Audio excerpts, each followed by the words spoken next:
Hey, everybody, and welcome to Book Chat. I'm your host, Author Vivian Moore. I missed you guys last week. I hope you missed me. It was graduation time, and you know what that means. It's like one right after the other. We had 2 graduations, had 5 family members who graduated. I am so proud of them. They are well on their way to lucrative careers, and it just sort of meshes with what I'm going to talk about today. But I did miss you guys, and I always miss not being able to, to speak with you, to do the show. But then there are times when life happens, and so I I have to live, because I do have a life outside of the show. But I did miss doing it. I did miss talking with you. So hopefully I can make up for today, and I hope that you're ready for today's show. I hope that everybody's having a great weekend. It's a holiday weekend, but also it's a time to keep those veterans in mind who have given their lives to keep us safe. So we want to give thought to them. We want to honor those fallen soldiers and keep them in our memories, keep them in our hearts, whether they are loved ones of ours or, loved ones of someone else. We want to treat them with that same respect and give them dignity, because they did sacrifice their lives so that we could live freely. So remember, that is what Memorial Day is all about. And so on that note, we're going to move on to today's show. But before we get to the topic and the title, I want to give you a few ways to keep in touch, when the show is not being broadcast. If you're just curious, mildly curious about what I do on a daily basis. And if you do want to keep up with the show and follow me on social media, this is the way to do it. So, of course, the first one is to my Spreaker account.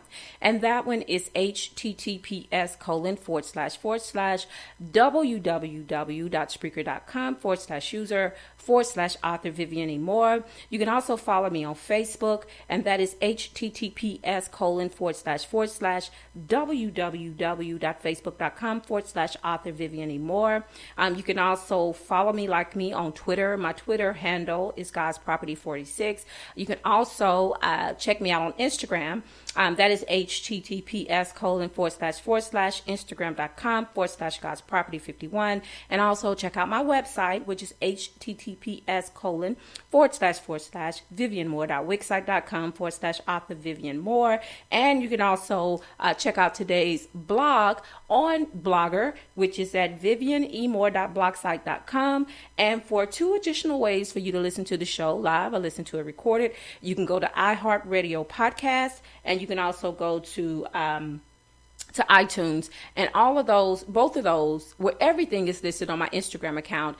And so I don't ever give out the 2 URLs for the iTunes and for the iHeartRadio, because they're really, really long. But if you just go to the Instagram and check on the link, or you can go to Facebook. If you go to Facebook and just click on the link, it'll take you directly to both of those programs, and you will be able to listen to the show that way as well. Okay, so now that we have that out of the way, let's get to today's show.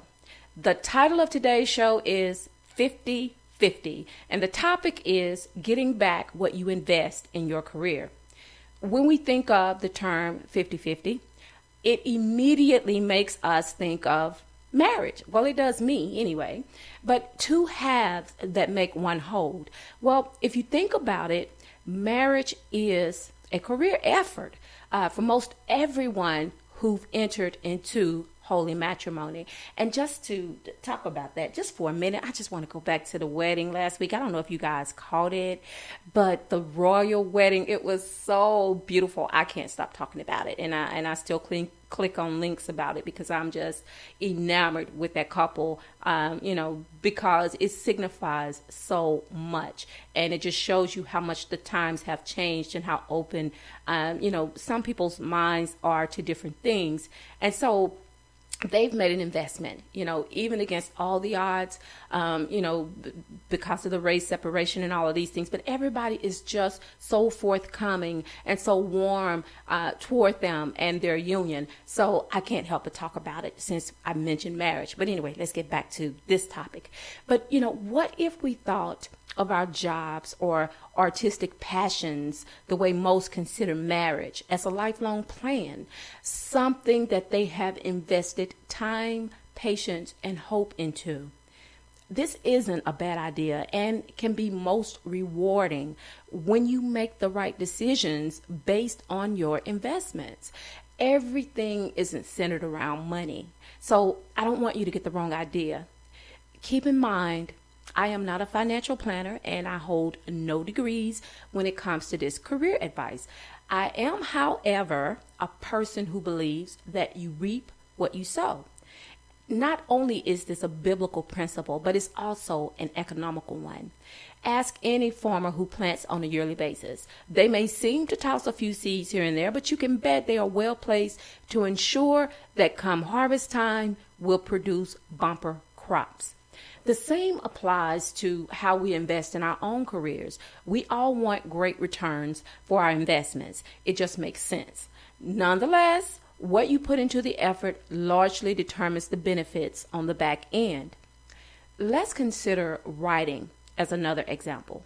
For some, it is a way to express their thoughts, simply mind dumping. This is what I call it, to clear up space for other things without the intention of ever doing more than this, ever. For others, it is their passion. They live, sleep, and breathe creationism. That's a new word for me. I'm having problems with it. Let me say that again. Creationism. And not every author is blessed to have a degree of journalism under their belts or suddenly discovered by a major publishing agency that affords them the luxury of just writing. That's a nice thought, right?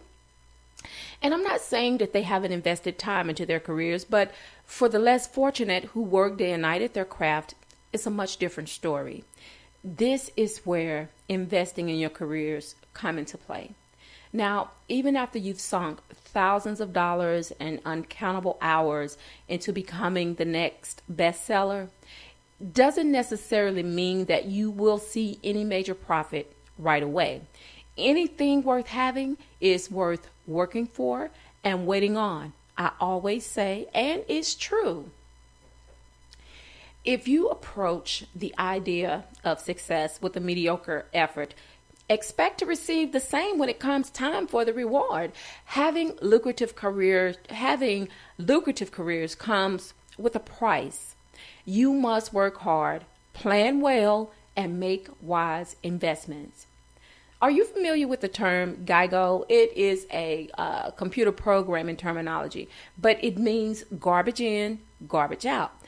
No further explanation is needed here. To avoid this disaster, you need a long-range plan strategically laid out in such a way to ensure success. Be mindful that every venture won't end in success. So I don't want to tell you that, even with the best planning, even with the best investment knowledge, sometimes it still won't end in success, but you have to remain diligent and not give up simply because things didn't work out the way you desired. Remember, wise investments generate the highest returns.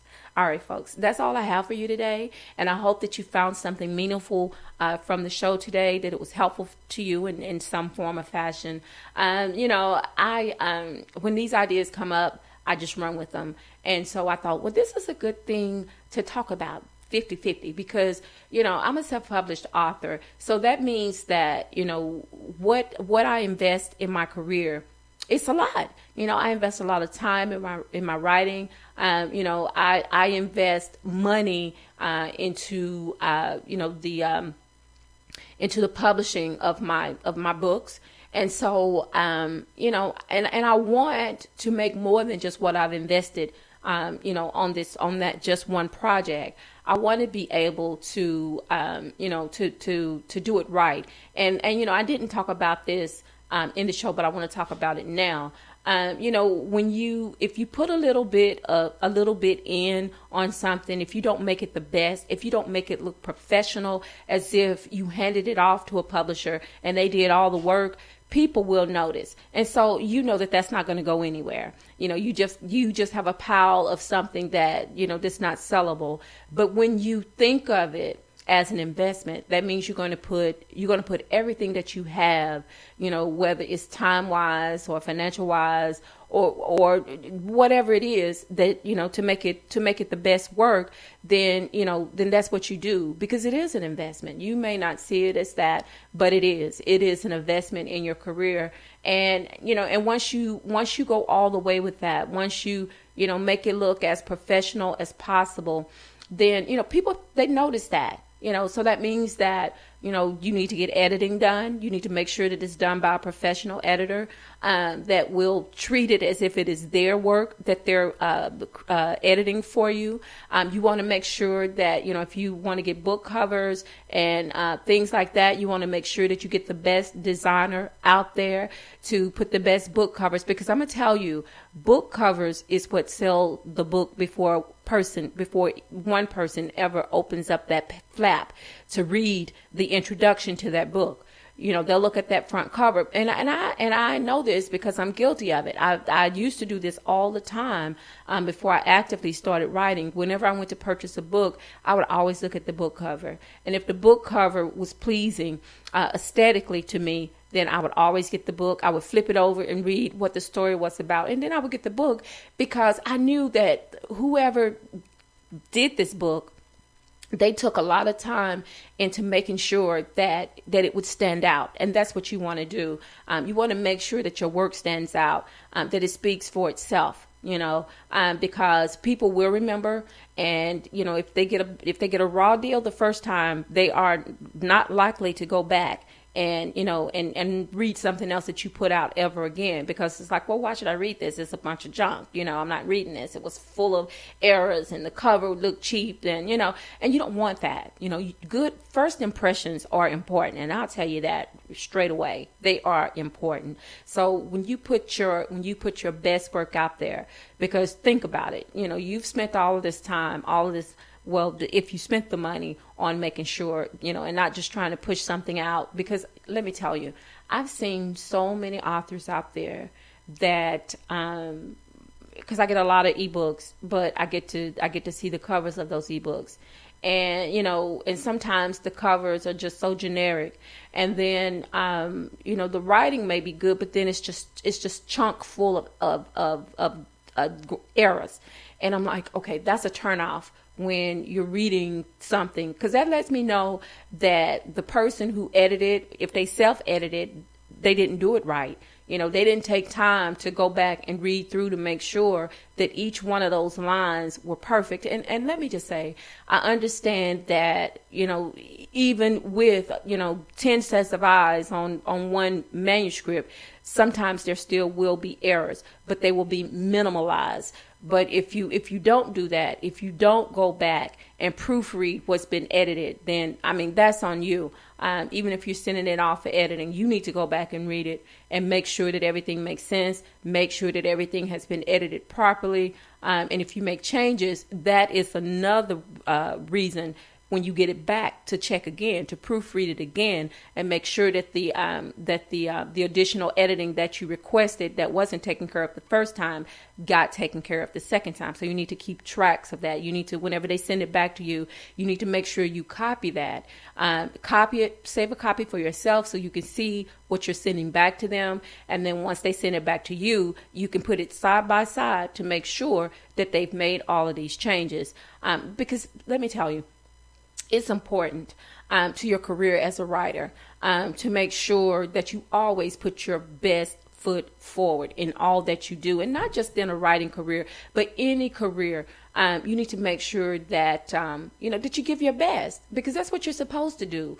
Don't think of it as doing it for yourself. Think of it as you're doing it. The way I think of it is as I'm doing it for God, because I know He sees everything. So I want to make sure that I give of my best. It's like my first fruits that I give to Him. So I do that in my writing. These are my first fruits, and I want to make sure that these are the most tastiest and the most ripest fruits that are hanging on the tree, that I'm going to pick first and foremost. Those are going to be the ones that I serve. So and that's how you should see it. So I hope again that you have gotten something out of today's show, that it has been worthwhile. Just these little tidbits of wisdom, because, I've learned a lot of things along the way. So I always try to pass this information on to anyone else who's listening, to anyone else who's starting up a business. It doesn't matter if you're a writer or what your career is. It's just important to know that you always should put your best first. Make sure that it's your best. All right. So, guys, I hope that you're planning on going to worship tomorrow, going to church tomorrow, and take a family member with you, take a friend, take a loved one, take some children to church, and tell somebody that you love them, because tomorrow is not promised. Today may be the only day you get to say that. I love you. I hope you love me back. Until the next time you hear my voice, God bless you and goodbye.